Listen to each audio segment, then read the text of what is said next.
김태현의 정치쇼 최고의 시그니처 코너. 자, 허정희님의 문자에 따르면 탑 몇 개야 이게 탑이? 예. 허정희님께서 3번 시대 기다리고 있다고 엄청난 많은 탑을 붙여주셨습니다. 신 3번 시대 오늘은 허문지 아닌가?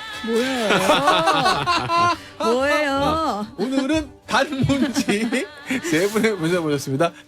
안녕하세요. 부글부글 최단미 변호사입니다. 안녕하세요. 몽글몽글 백성문입니다. 그리고 지. 네, 안녕하세요. 징글징글 양결입니다. 자, 우리가 지난번 일주일 전에 허문지 변호를 할 때 연문지 아니었어? 연문지였구나. 연문지. 허문지 좀 이상하더라. 연문지 좋은데? 네. 연문지 할 때 분명히 단이 전화가 올 것이다. 전화 올 것이다. 예상은 틀리는 법 없습니다. 전화를 다 꺼놔야 된다. 네. 그랬죠 그때. 제가 여기 저 방송 끝나고 퇴근하다 전화를 받았어요. 이럴 수 있냐? 뭐 하자는 플레이냐. 무슨 일이 있었어요? 제일 강력하게 주장해서 연문지가 더 좋다고. 저는 기억이 안 나요. 그렇습니까? 네, 부인을 하시는군요. 아니, 기억이 안 나는데 뭐 부인이에요. 네, 저 원래 수사 받을 때 부인보다는 기억이 안 납니다. 이게 더 좀 효과적인 대응책이라고 얘기들 하죠. 일단은 기억이 안 납니다. 라고 하실 분들이 많은 사건. 요거. 이게 SG증권. 이 SG증권이라는 게 외국계 증권, 소시에테 제너럴이라고 부르는 SG증권 발 주가 폭락 사태 요거거든요. 요거 좀 내용은 어렵긴 한데 백반이 좀 간략하게 소개부터 좀 해주세요. 일단 지난 24일 월요일에 주식시장이 이제 열리고 바로 직후입니다. 한 오전 9시 반쯤에 이제 코스피하고 코스닥 시장에 상당된 8개 회사가 일제히 동시에 하한가를 찍었습니다. 그러니까 이게 굉장히 이례적인 거죠. 그렇죠. 이게 8개 종목의 동시에. 그것도 외국계 증권사, 이게 소시에테 제너럴 외국계 증권 창구에서 물량이 쏟아져 나와서. 근데 여기 회사들을 보면 회사들이 다 건실한 중견기업들이에요. 무슨 보통 우리가 뭐 주가 조할 때 이게 무슨 회사지? 뭐 이런 개념이 아니고. 잡주가 아니고. 네. 그래서 이게 굉장히 오랫동안 차근차근 해서 뭔가 특별한 호재도 없는데 왜 이렇게 많이 올랐지 막 이랬던 기업들입니다. 하림지주, 대성홀딩스, 삼천리. 삼천리는 그 연탄하는 데. 네, 맞아요. 대성도 여기 에너지 하는 데고. 그렇죠. 하림은 뭐 우리 닭. 네, 그러니까요. 다 아는 회사들이에요.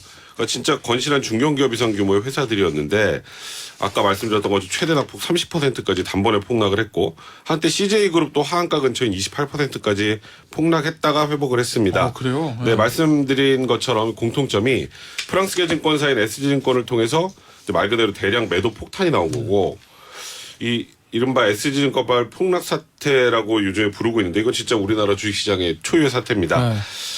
해당 회사들의 일종의 다단계 공모에 나섰던 주가 조작 세력, 그러니까 작전 세력들의 타겟이 된 것으로 일단 보고 있습니다. 네, 이게 사실 XG증권이랑 발해가 이름 붙이기 사실 좀 SG증권인데 미안한 건 있어요. 왜냐하면 되게 주가 조작이 주가 조작된 그 회사 이름 하거든요. 그렇지.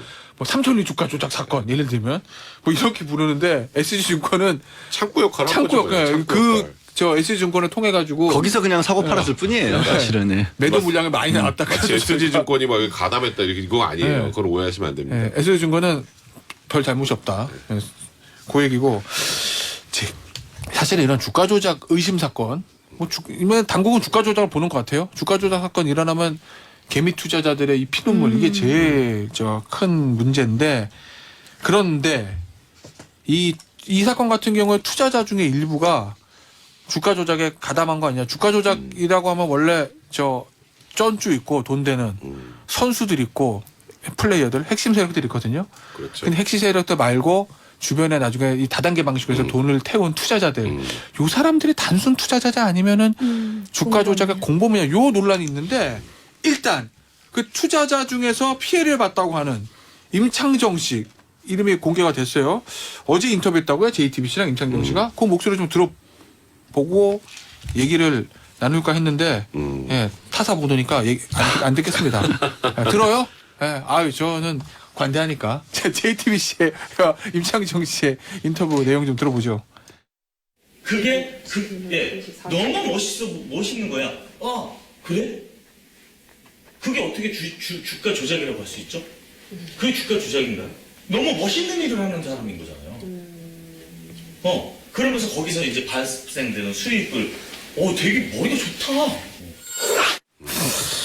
자, 이거 누가 정리해 주실까? 임창정 씨 관련된 의혹은 뭐예요, 이거? 일단 임창정 씨의 이 얘기가 뭐냐면 그 이제 이걸 투자하라고 했던 사람들이 그러니까 일단 우리나라 회사들 중에 가치는 엄청 좋은 아주 훌륭한 회사들인데 굉장히 저평가되어 있는 회사들을 우리가 다 선별을 해서 그런데 일종의 투자를 하는 거다. 우리가 지금 좀 전에 들어봤던 것처럼 다 이름 들으면 알만한 데잖아요. 그러니까 속된 말로 할인이 망하겠어요. 우리가 그러니까 매주 치킨을 먹는데. 그러니까 지금 이 임창용 씨는 그걸 듣고 이게 무슨 주가 조작이라고 생각할 수 있겠느냐. 너무 멋있다. 뭐 이런 표현까지 썼는데 여기서 문제가 되는 게 좀 있어요. 뭐요? 임창정 씨는 일단 투자 금액이 너무 큽니다.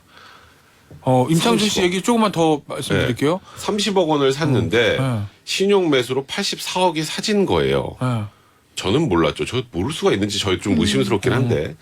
그래서 못 보게 하더라고요. 상세 내역을. 그럼 일단 의심스러운 내용들이 많이 있는데 저렇게 투자한 내역이 1억 8,900만 원이 남아 있다고 합니다. 이틀 전에 20억이 찍혀 있었던 계좌가. 그래서 지금 본인뿐만 아니라 본인 와이프까지 해서 15억씩 이렇게 들어갔다고 하는데. 어쨌든 30억을 투자를 했는데 네. 지금 1억 8천이고 이제 아마 지금 마이너스가 될 거다. 왜냐하면 신용 매수를 했으니까 이제 빚줄은 그렇죠. 남거든요. 맞아요. 54억이 빚인 거죠. 네. 30억을 줬는데 맡겼는데 네. 그걸 이제 그 담보로 해서 84억까지 사버렸다라는 그러니까 거니까. 30억만 샀으면 영원히. 그렇죠. 54억이 마이너스가 극단적으로 될 수 있다는 상황이죠. 임창래 씨 주장은. 자, 그런데 그러면 이제 중요한 거는 임창정 씨가 이제 여기다 투자를 했어요.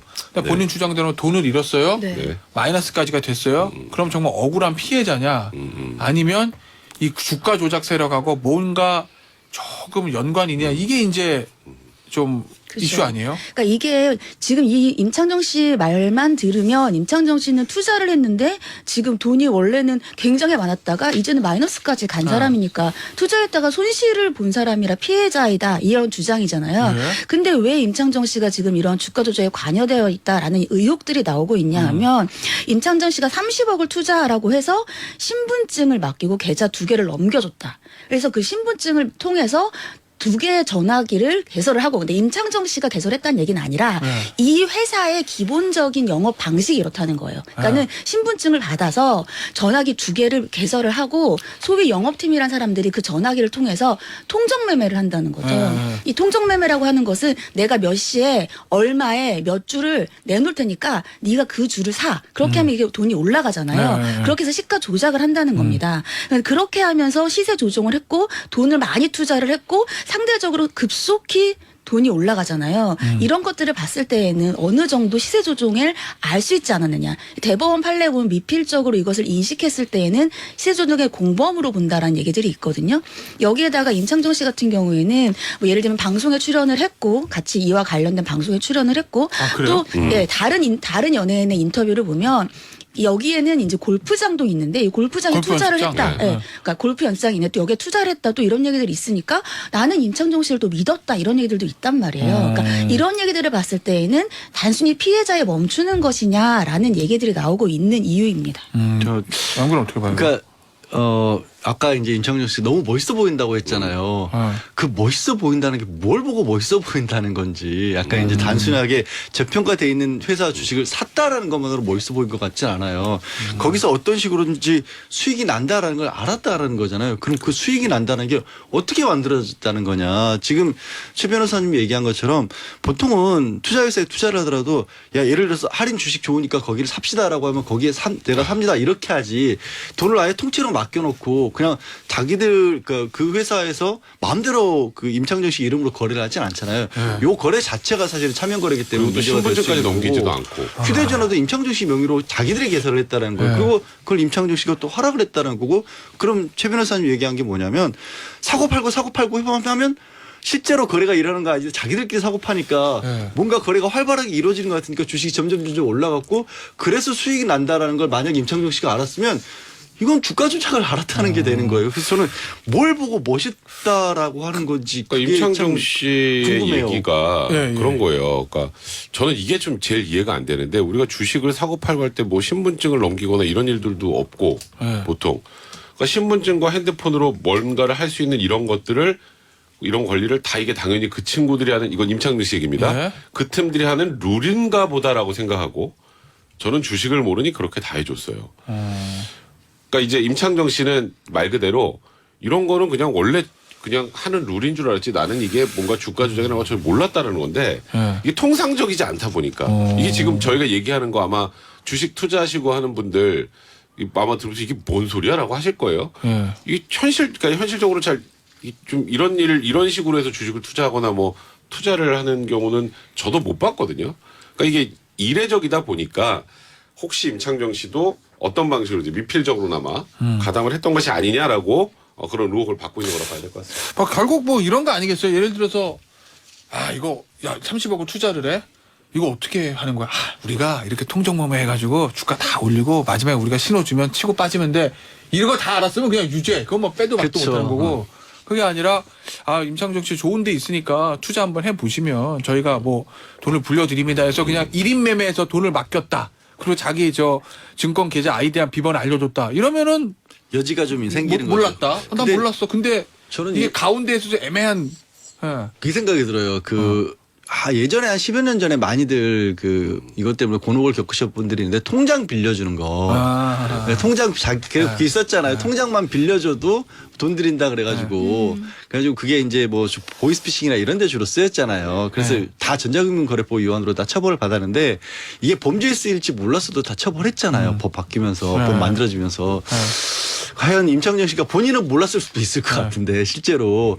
근데 일반 상식에는 참 안 맞는단 말이에요. 요걸 어떻게 그래서 과연 이제 더 구체적인 사실관계도 나와야 되고 그 부분을 법원이 어떻게 볼지. 그 신분증 주고 핸드폰 만들어주고 그리고 투자계약서 작성하고 그 주변 사람들은 골프 연습장에서 엮여 있는 이 부분을 검찰이나 법원이 그렇지. 당신 주가 조작하는 거 어느 정도 알 수 있었잖아. 미필적 인식이 있다고 볼지 그게 이제 관건인 그리고 거죠. 어제 그러니까 한 언론 보도에 따르면 약정서를 입수했는데 그 네. 투자 계약서에 SBS 따르 단독이에요. 네. 투자 계약서에 그래요. SBS 단독입니다. 네. 그거 강조해 죄송합니다. 줘요. SBS 그런 거 강조해야 단독입니다. 됩니다, 우리는. 네. 저희가 이제 계약서를 입수를 했는데 이 계약서에는 어떤 내용들이 들어있냐면 손실을 봐도 여기에 대해서 이의를 제기하지 않고 여기까지는 뭐 그럴 수 있다고 쳐요. 그 뒤에 어떻게 수익을 나눌지에 대해서가 예를 들면 어떤 사람은 3대7, 어떤 사람은 5대5 이렇게 계약이 있다는 거예요.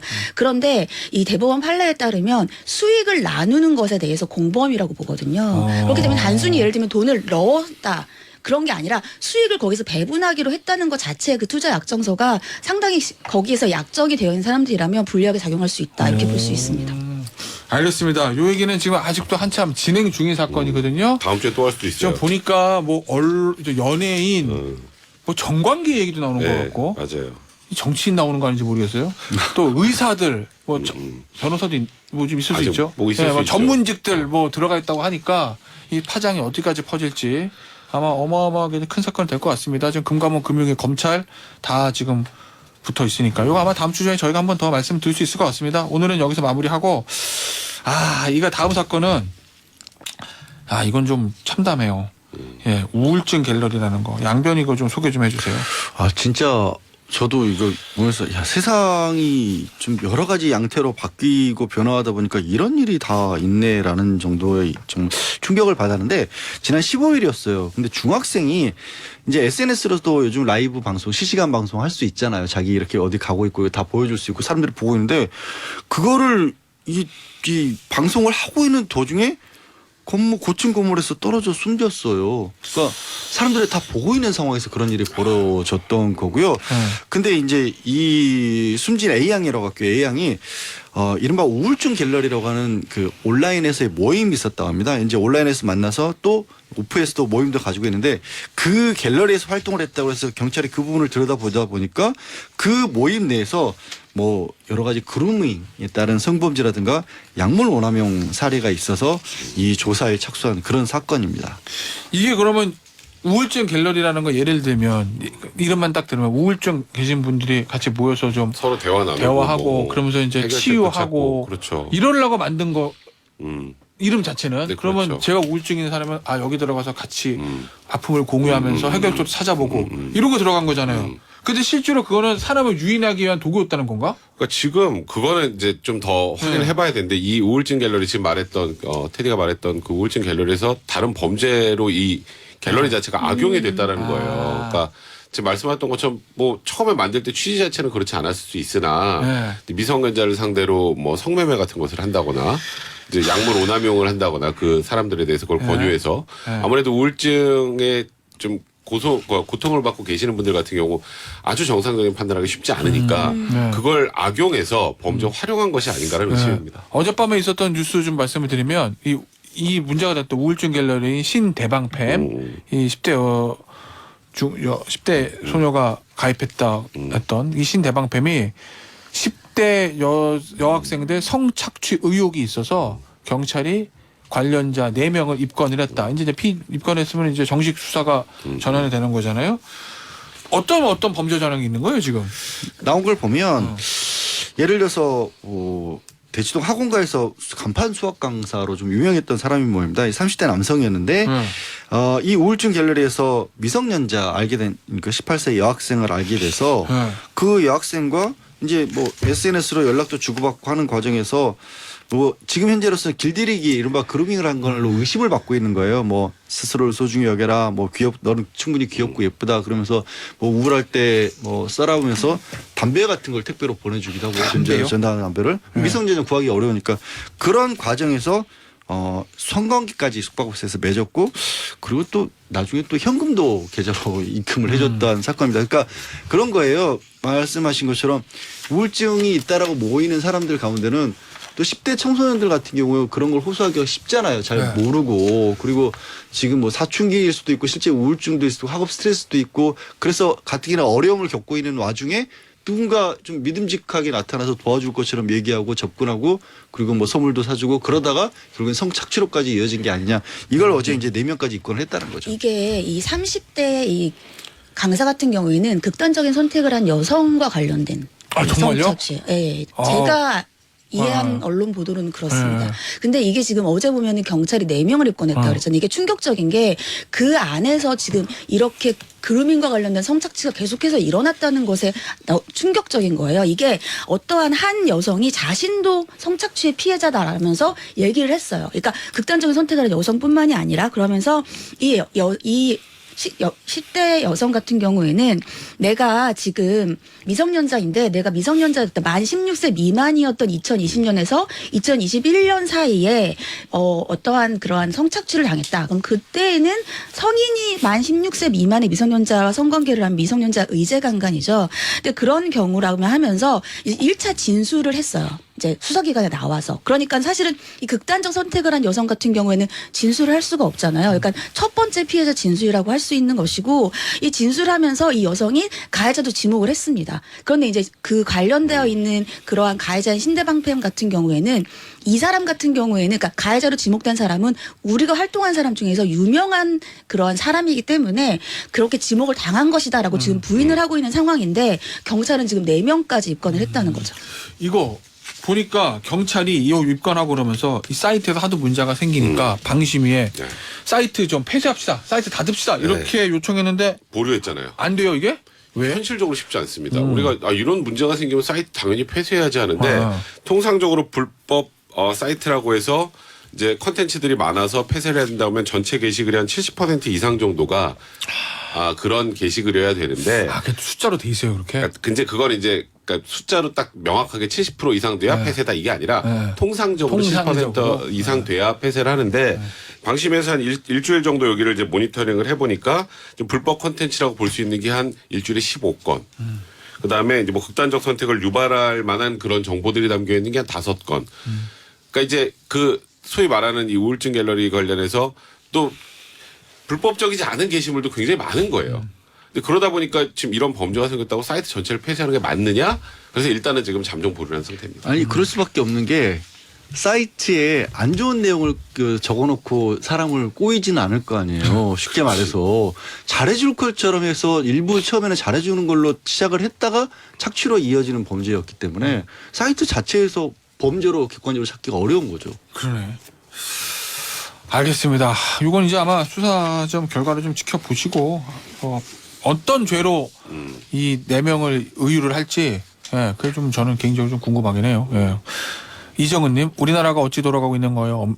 저 암담하고 슬프네 하셨고 이재규님 어휴 나쁜 놈들 참 많어 하셨습니다. 아 진짜 그래요. 아 20대 그런데 소녀들은 성착취. 최근에 이런 미성년자들 같은 경우에, 그러니까 뭐 어린 청소년들 같은 경우에는 굉장히 이런 우울감이 많다고 해요. 그래서 실제로 소아청소년과, 그러니까 정신과에도 많이 오고, 근데 우리나라가 아직까지도 이렇게 정신적인 치료를 받는 것에 대해서 뭔가 좀 반감 같은 것이 있기 때문에. 왠지 조금 그렇죠. 낙인 찍히는 것 같은 그렇죠. 느낌도 들고. 그리고 자신 부모님들한테도 이런 것을 말하기가 어려운 거예요. 네. 그러니까 이 청소년들 같은 경우에는 이 갤러리가 그나마 자신들이 믿고 얘기를 할 수 있는 곳이었는데 이런 곳에서 오히려 이렇게 범죄에 노출되고 악용됐다는 점에서 굉장히 사회적으로 저는 이 부분에 대해서 접근을 해야 될 필요가 있다는 생각을 합니다. 아니, 저는 좋은 얘기라고 보는 게 이게 예전에만 해도 우리 학교 다닐 때 보면 막 자 우울증 있어.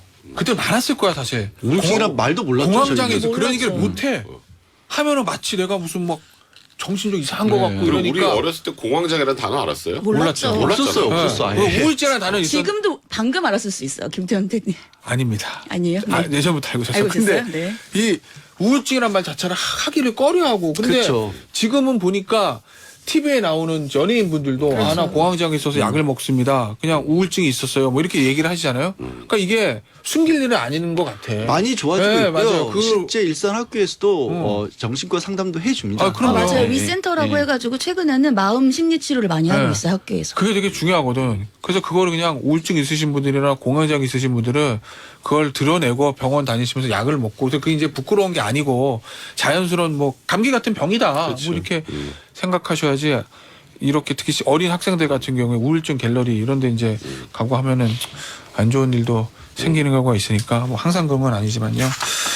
알겠습니다. 자, 요 얘기 조금 하다가 광고를 좀 들을까요? 요거부터 좀 해보죠. 이거 자 영상 보셨어요? 네. 어? 해롱해롱 여중생이 먹은 감기약 20알. 야, 요건데 청소년 마약 관련 얘기거든요. 이게 매주 이제 청소년 마약 관련 얘기 나옵니다. 네. 양변이 그- 요거 잠시 소개 좀 해주시죠. 요것도 영상이 먼저 공개되는 바람에 네. 사람들이 많이 놀랐던 건데 지난 24일이었어요. 수원역 인근에 여중생 둘이 걸어가는데 얘들이 걷는 게 이상해요. 뭐 좀비같이 걸고 있어요. 맞아. 이렇게 신고가 들어간 거예요. 그러다가 막 자빠지고 막 이래. 네, 그러니까 아니 잡으니까 정말 이상하거든요. 네. 경찰이 지구대로 임의동행을 해서 간이 검사를 했는데 뜻밖에도 마약 검사에서 희미하지만 한 사람은 양성이고 한 사람은 음성 반응이 나왔어요. 근데 네. 이 친구들이 마약 우리는 한 게 아니고요. 네. 일본산 감기약 먹으면 몽롱해진다라는 얘기를 듣고 네. 우리도 그거 먹었더니 진짜 이렇게 된 거예요. 네. 감기약을 20알을 먹었대요. 알겠습니다. 요 얘기 광고 좀 들으시고 3부에서 마저 할게요. 자, 그 감기약 20알 먹은 여중생이 하고 있었는데 하면 저 유튜브에도 나올 거예요. 뉴스 기사를 검색해 보시면 저도 영상 봤는데 영상을 보면 진짜 마약에 취한 거예요. 누가 봐도 이상해요. 근데 애들이 가방을 메고 있어가지고 딱 보면 누가 봐도 학생이거든요. 그렇죠. 해롱해롱하고 막 자빠지고 그냥 털썩 주저앉고 이런단 말이에요. 몸을 가누지 못하고 옆에 있는 저 바 같은 거 잡고 네. 몸지탱하고 그런 장면이 나오는데 그런데 경찰에 잡고 보니까 마약 반응 양성 나왔고 야 너 무슨 마약 했어 했더니 일본 감기약 20알을 먹었어요. 이 얘기를 했는데 이 일본 감기약이 뭐냐? 이거 사진 한번 좀 띄워주실래요? 이거 예. 있나요?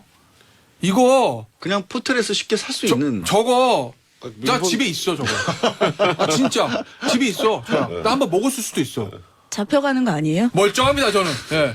없어요 저 감기약? 뭐 전 일본 국민 없어요. 감기약이라고 저 되게 유명한 워낙 감기약이에요. 많이 봤어요 저도. 예. 다니면서. 일본 가시는 분들이 사오는 약들이 저 감기약이랑 그 소화제 있어. 그거 있어 그 저기 위 그려져 있는 거. 그 소화제. 소화제 종류가 두 개 이제 카로 시작되는 거 있고, 초록색. 초록색 네. 있고, 그 다음에 이제 한 포씩 먹는 무슨 산 있어. 네. 제가 즐겨 먹는 소화제. 그거를 많이 사와요. 저 감기약. 그렇지. 예. 지금 근데 해외 직구로 그냥 국내에서도 쉽게 살 수 아, 그렇죠. 있대요. 그러니까 이게 무슨 마약처럼 뭐 텔레그램 통해서 무슨 그런 것도 은밀하게 아니야. 사업하는 게 아니에요. 그냥 저거 포털에서 해외 직구도 가능하고 네. 감기약이니까. 예. 근데 내가 궁금한 거는 약국에서 사는 감기약들 있잖아요. 우리나라도 네. 무슨 뭐 화 뭐 좀 네. 있고 그런 감기약들 먹으면 졸리긴 해. 네. 근데 그죠? 왜냐하면 저 근데 이거는 감기약 뭐야? 안에 성분이 하나가 있는데 그게 이제 이 마약류 중에서 추출한 성분이 하나가 있는 거예요. 네. 근데 그 성분 하나만으로는 마약인데 네. 그 성분을 다른 세 가지랑 혼합을 하면 마약이 안 되는 거예요. 그리고 그냥 좋은 감기약 되는 네, 거예요. 그러니까 감기약이 그러니까 빨리 낫는 감기약이 되는 거예요. 근데 다만 12세 이하이거나 소아 아이들은 이게 자기가 스스로 이것을 그 배출하는 능력이 없기 때문에 그런 아이들에게는 이것을 먹이면 좀 안 좋다. 네. 이런 얘기들이 있는데 어른은 상관이 없는 거예요. 네, 그러니까 여기- 저거는 일본에서는 일반 의약품입니다. 그래서 우리가 예를 들면 돈 땡땡땡해서 그냥 살 수가 있는 거예요. 네. 근데 우리나라는 저성분이 있는 약은 전문 의약품이에요. 아 우리나라에서는 그러니까 예를 우리나라에서는. 들면 우리가 약국에서 사 먹는 무슨 뭐 화 뭐 이런 거는 저성분이 없는 저성분이 거잖아. 없는 그렇지. 거예요. 편의점에서 못 팔아요 이거. 아. 그래서 우리나라는 이제 의사의 처방전이 있어야 저성분이 있는 약을 살 수가 있는 거예요. 그러니까 아, 저 전문용. 약만으로는 마약약을 할 수 없어요. 왜냐하면 다른 것들과 섞여 있기 때문에. 네. 근데 그 저 성분 중에 하나가 그 마약류 중에서 추출한 성분이 있는 겁니다. 그러면 저 약은 저도 있거든요 집에. 있는데 저거 용법이 하루에 하나인가 두 알이 먹으면 그거 먹으면 괜찮다는 거죠 성인이. 그렇죠. 그렇죠. 예. 근데 이걸 20알 먹으면 저렇게 된다는 거잖아요. 아니 쉽게 말해서 소주도 한꺼번에 20병 마셨다고 생각해봐요. 큰일 나잖아요. 아니 지금 제가 제보가 많이 들어오잖아요. 김혜진님 이 약 저희 집에도 있는 건데요. 서정아님 일본 가면 많이 사오는 건데 그러니까. 요건데 어떻게 활용을 해야 돼 이렇게 되는 맞아. 거잖아요. 나는 이거 안 먹어봤다. 왜냐면 저는 감기 걸리면 그냥 병원 가요. 갑자기 말 바꾸시는데요. 이거 혹시 먹으면 문제 될까 그래서 더 이상한가? 변호사는 변호사야. 더 이상해? 사실 어쨌든 중요한 게 요게 이제 이 약이 중요한 게 아니라 네. 이거를 먹으면 많이 먹으면 해롱해롱 될 수 마약처럼 경험을 할 수 있다는 걸 알고 네. 중학생들이 그걸 시도를 했다는 게 사실 그게 이 사건이 충격적인 충격적인 거죠. 거예요. 그걸 그러니까 어떻게 알았어요? 이게 왜냐하면 일본에서 굉장히 유행하고 있는 겁니다. 그 일본에서 나 감기약 이렇게 많이 먹고 이러한 환각을 느끼고 있다라는 것들을 인터넷에 서로 사진을 올리는 그러한 것들이 있어요. 그래서 아마 이런 그 젊은이들 사이에서라고 해야 되나요? 그러니까 인터넷을 많이 보는 그러한 그층 사이에서는 그런 것들이 이미 확산되고 있다라고 하는데 문제는 이게 우리가 많이 사오는 거지만 주의해야 된다라고 지금 당국에서 얘기를 하는 것이 이게 일본에서는 일반 의약품이기 때문에 우리가 여행 갔다 오면서 그냥 아무 생각 없이 사오고 그리고 온라인에서도 이때까지 구매를 맞아요. 했었는데 이게 우리나라에서는 전문 의약품에 해당한단 말이에요. 그래서 이게 의사의 처방전이 없이 구매를 하는 경우에는 약사법 위반이 됩니다. 그래서 처벌받을 수가 있어요. 그래서 지금은 이 해당 이 감기약에 대해서 인터넷 치면 접근이 금지되어 있습니다. 지금은 이 사건 터진 전문 다음에 의약품이기 때문에 접근할 수 없다 이렇게 되어 있기 때문에 이제 주의하셔야 될 것 같습니다. 나 이거 버려야 되겠다 그럼. 먹지도 않는데 버려야지. 버려야 돼. 아까 저 집에 있다고 하시는 분들 많을 텐데. 그거 버리세요. 예. 아니, 그 버릴 게 아니라 용법을 지키면 되죠. 그럼 그리고 돼? 이 다시 한번 말씀드리면 이 감기약이 문제가 아니라 이 감기약을 대체할 수 있는 것도 또 엄청나게 많아요. 예를 들어서 그냥 우리 어렸을 때는 제일 많이 사직으로 문제됐던 게 본디였잖아요. 그렇지. 본디였고 그치, 그치. 그렇다면 가스도 있었고 부탄가스 있었고 뭐 한때 그 얘기도 있었어.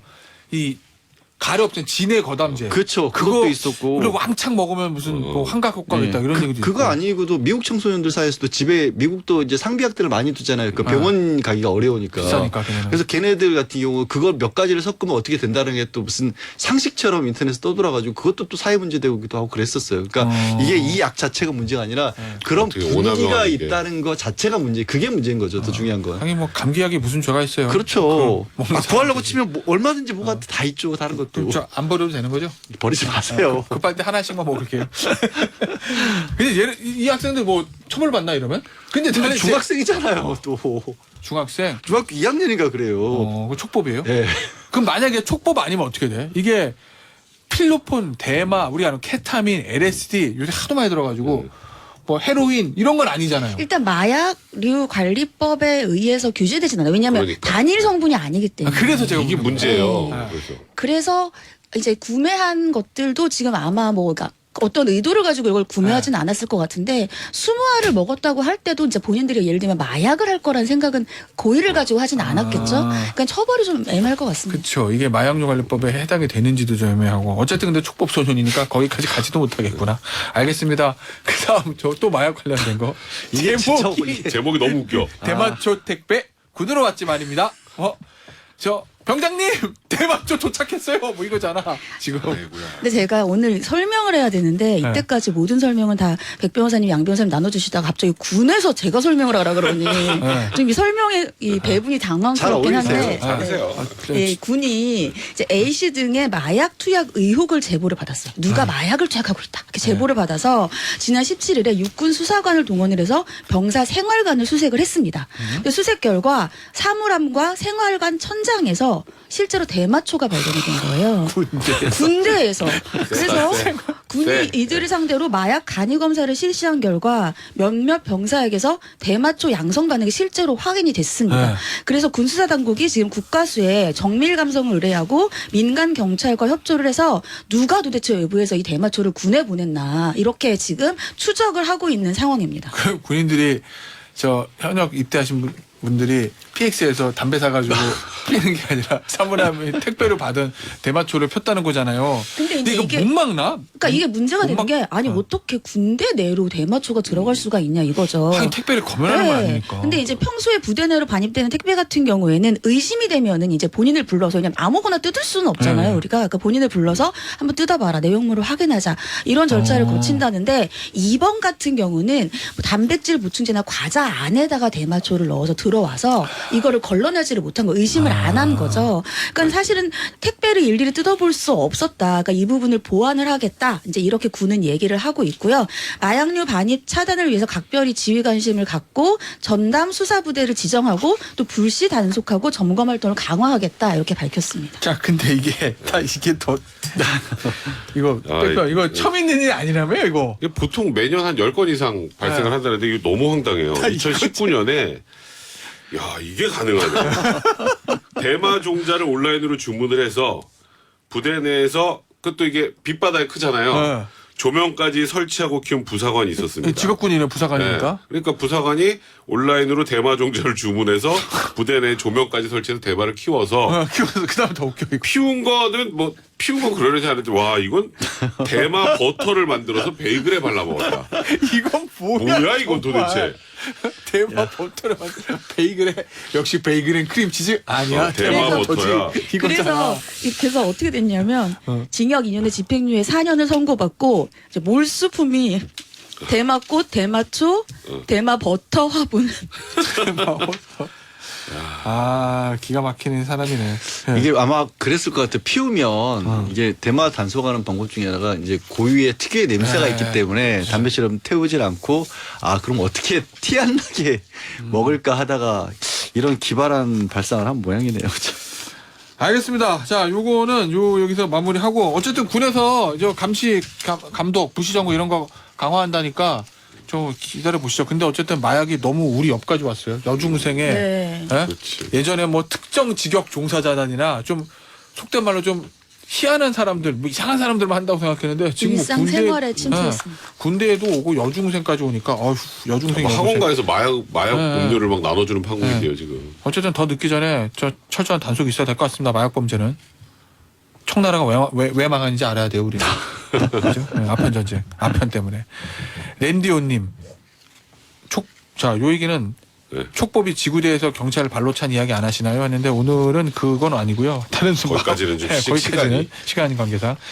마지막으로 백변 요거 좀 소개 좀 해주세요. 다른 사건. 이것도 참 논란이 많은 사건입니다. A 씨가 지난해 6월 호프집에서 고교 동창과 술을 마시다가 나 중학교 때 흉기로 사람 찔러봤어. 그러니까 에이 이렇게 한 거예요 친구가. 야 진짜라니까? 하면서 분노하면서 직접 보여주기로 결심을 했습니다. 그래서 A 씨 인근 편의점에서 흉기를 구입해요. 그래서 내 말이 장난 같냐? 그러면서 친구의 목을 흉기로 이렇게 그었고요. 목이 한 21cm 정도 찢어졌습니다. 이거 뭐 동맹 나갈 거 잘못하면. 네. 근데 그래서 119 구급대원이 응급조치로 생명을 구했어요. 이 친구 생명을. 와 이건 진짜 다행이다. 네. 예. 그래서 뭐 우리 변호사니까 당연히 이거 딱 봐도 살아도 살인 미수잖아요.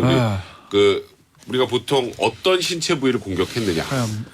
사망할 수 있는 부위냐 아니냐 이것도 많이 보는데 거의 흉기의 종류도 그렇고 그래서 검찰은 당연히 A 씨가 피해자를 살해하기 위해서 목을 찌른 것이다.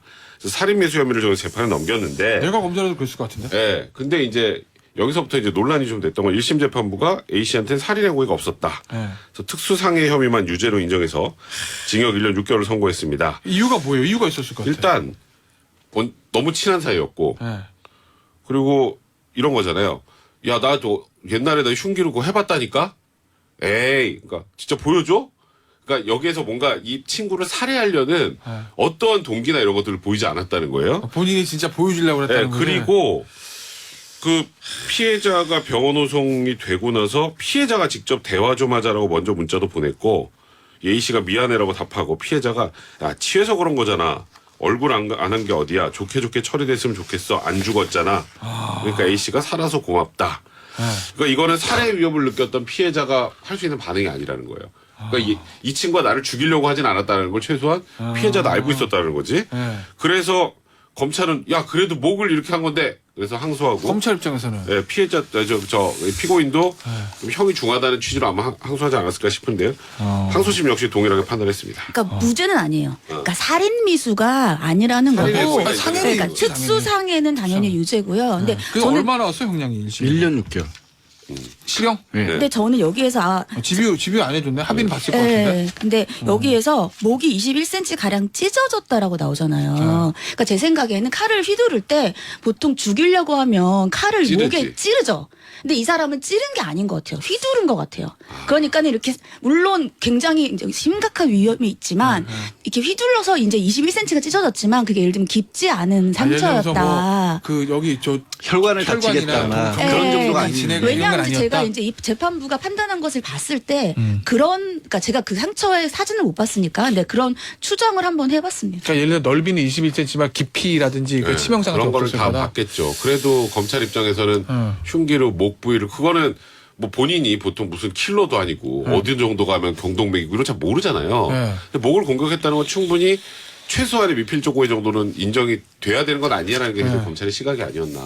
이거 아마 이 기사에 대한 댓글들 반응도 있을 것 같은데. 뭐 일단 네. 제일 눈에 띄는 게 친구가 보살이다. 아니 진짜 이거는 이렇게 네. 말할 수밖에 없는 게 네. 그 친구 말 한마디 입장에 따라서 굉장히 다르게 판단될 수 있었잖아요. 그렇죠. 그래서 뭐 대단한 우정이다. 반면에 아니 이게 뭐 자기가 판사가 만약에 자기가 이런 일 겪었으면 살인미수 아니라고 하겠냐라고 해서 좀 부정적인 반응들도 있었죠. 예. 근데 아마 이거는 모르겠어요. 이런 사건 이제 피해자 반응이 제일 중요하거든. 그렇지. 그러니까 피해자가 만약에 저 친구가 예전부터 나를 질투하고 이래서 나에 대해 죽일 여력이 있었던 것 같습니다. 이거랑 아유 저건 장난하다 그런 거니까 저는 그렇게 생각하지 않아요. 이거랑은 그렇죠. 법원이 판단하는데 완전 달라지죠. 예. 한 달에 두세 번씩 만나는 사이였다고 왜냐면은 모르긴 몰라도 살인 미수로 기소했을 때 변호사 입장에서는 그거 무죄 주장을 할 거니까 그런 피해자인 이 피해자 친구 저 수사기관 진술 부동의했을 거고 그러면은 법정에 나왔을 거 아니에요.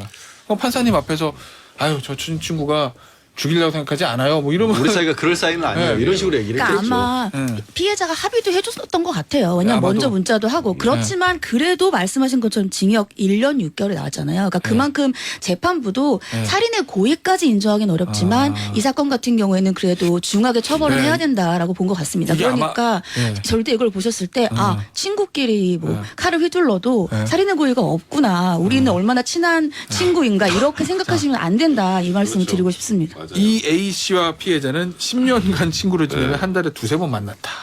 아니 그러니까 백성무가 나는 어떤 사이냐. 그렇지. 남자들이 그런 얘기 하긴 하는데 예. 우리 무서워서 이런 거 안 예, 들어요. 우리는 하지 맙시다. 겁이 이런 거. 많아가지고. 예, 겁이 많아서 그리고 백성무 변호사나 저는 이게 안 돼. 뭐 나 뭐 해봤다? 진짜 거짓말 이게 안 돼. 이 속속뜻을 다 알고 있기 때문에 이런 걸 못해. 나 이거 해봤어. 뭔 소리야? 언제 해봤어? 그럼 맞아. 안 돼, 안 돼. 그래서 아유, 알겠습니다. 그래도 역시 합의가 되고 피해자가 용서해서 밝혔음에도 이게 아마 팔다리 부위가 아니고 목 부위였기 목이어서. 때문에 네.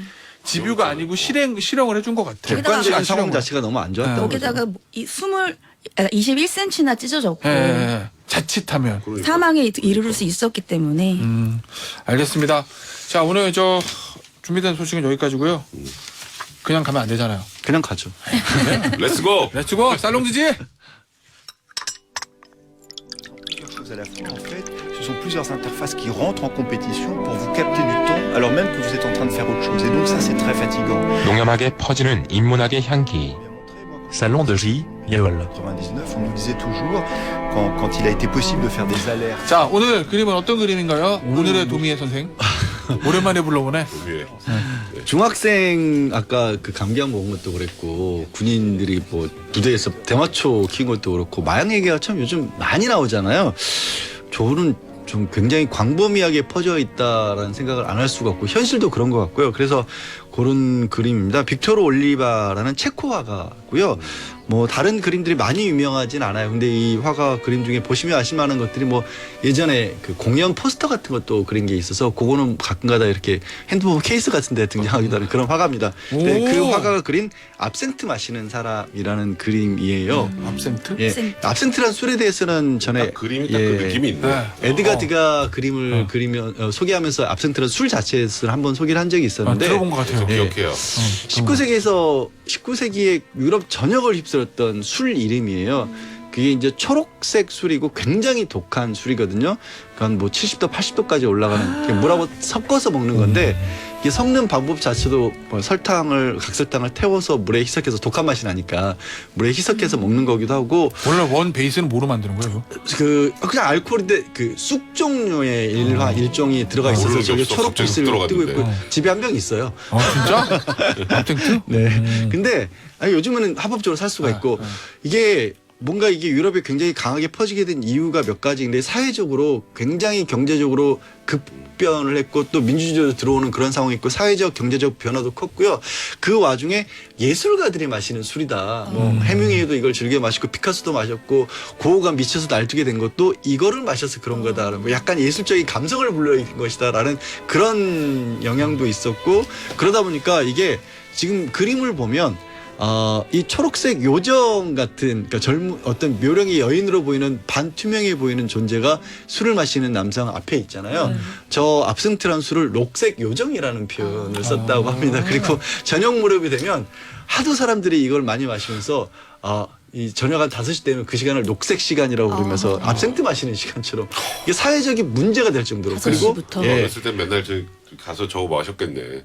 우리들도 다 뻔하잖아요. 여기 다 이렇게. 누구세요? 19세기였으면 그죠? 누구세요, 백성원 씨? 논란이 됐던 게 저기 였으면 이제 그랬겠어. 마약처럼 환각작용을 일으킨다라는 그런 루머도 돌면서 70도면은 마약이 아니어도 환각이 있을 수밖에 그러니까 없어. 김 변호사가 잘 짚었는데 사실 급성 알코올 중독으로 환각을 일으킨 걸 술을 많이 먹어서 취해서 그러는 건데도 사람들 사이에 여러 가지가 겹쳐지면서 뭔가 신비감이 들었던 거예요. 그러니까 저런 그림까지 나왔다고 하는데 제가 왜 그러면 이제 마약이나 이런 걸 얘기를 하다가 이 그림을 떠올렸냐면 지금 약간 중학생들 어린 친구들도 그렇고 이게 공포감이나 두려움보다는 뭔가 그건 얼마나 대단한 거길래 맞아. 사람들이 이렇게까지 할까라는 생각이 들어요. 그리고 압센트도 그런 이유 때문에 사실 한동안 판매가 금지됐습니다. 아예 불법적인 어떤 술로 취급되는데 나중에 판매가 재개된 이유가 알고 보니까 아무것도 없었던 별거 없었던 거예요. 환각작용도 없었고 그냥 독한 술이었던 것 뿐이에요. 그래서 이게 오히려 재개를 해도 다시 안 팔리고 있었는데 지금 마약을 단순하게 처벌을 강화한다 필요하죠. 단속을 강화한다 필요한데 그것과 동시에 이게 사실은 마약이라고 하는 게 별거 아니다. 내지는 그걸 신비로운 환각 이런 것도 아니고 결국에 마약의 말로가 뭐냐 이런 것들을 좀 알려줄 필요도 있을 것 같아요. 아까 감기약 먹으면 몽롱해진다 유행처럼 된 거는 그냥 어린 친구들의 보기에 또 스트레스 받고 있는 군인들 보기에 이거 좋은 거야 라는 생각부터 먼저 하고 이게 오죽 좋으면 이렇게 이 처벌을 각오하고 사람들일까 이런 생각이 든단 말이에요. 그러니까 이 좀 발상의 전환을 좀 해야 될 때가 된 게 아니냐. 특히 어린 친구들에게는 교육부터 좀 필요할 것 같아요. 무조건 금지하는 게 아니라 이게 이래서 뭔가 좀 환각성분 같은 것이 있을 수도 있지만 결국 그게 어떻게 나에게 부정적으로 영향을 끼친다까지 알려줘야 되는 거죠. 알겠습니다. 좋은 얘기였어요. 오늘 여기까지 하도록 할게요. 지금까지 단문지 연문지? 다음 주는 단문지입니까? 압생트 한 잔 하시겠어요? 자, 다음 주는 단문지입니까? 아닙니까? 단문지죠. 다음 주는 네. 단문지입니까? 연문지가 뭐예요? 진짜 역시. 나쁜 사람이야. 나쁜 사람. 저 사람은 나쁜 사람이야. 이제 웃고 있지만 네, 모든 걸 다 알고 있는 사람이에요. 스튜디오 나가면 혼날 거 알고 있거든. 자, 오늘 여기서 마무리할게요. 단문지 세 분의 변호사였습니다. 감사합니다. 감사합니다. 감사합니다.